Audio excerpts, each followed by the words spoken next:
Magandang gabi mga beshi. 9 PM na pero nasa kalsada pa rin kami.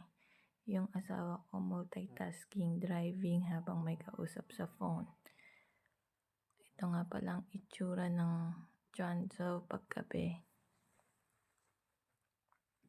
Gaganda ng mga building, maraming mga ilaw.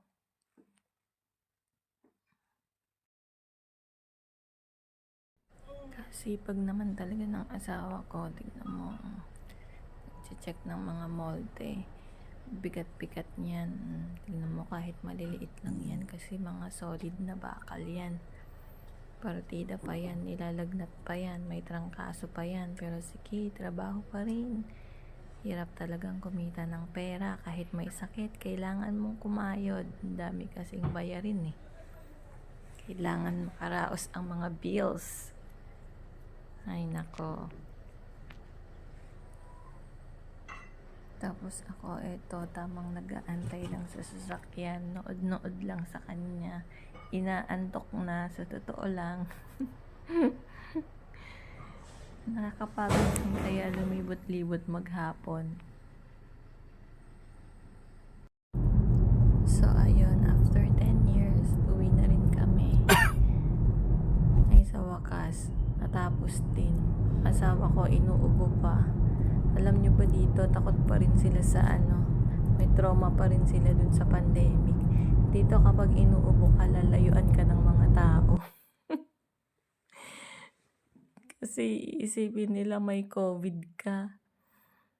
Uso pa naman ngayon ng trangkaso dito kasi yung panahon malamig, tapos mainit, tapos biglang uulan. O ayan, daming may sakit ngayon. Ayan, maluwag nga ang kalsada ngayong gabi kasi ilan na lang yung mga sasakyan sa daan. Wala nang masyadong tao. Yung iba siguro mga tulog na, iilan na lang yung nag-overtime na nasa kalsada ngayon. Dito sa part na to madilim oh. Wala yung walang ilaw yung mga street lights. Dito pala yung side na ginagawa ang kalsada. Pero dito naman, ayan, buhay na buhay ang gabi. May mga open pa rin. Siguro yung mga gustong gumimik.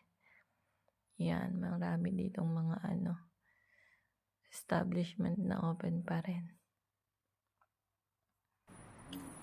At ayun na nga, nakarating na ulit kami dito sa shop. Yan, ang aming kapaligiran. Parang kami lang ata ang tao dito. Time check, it's 10:40 PM. So ayan, nandito na kami sa shop.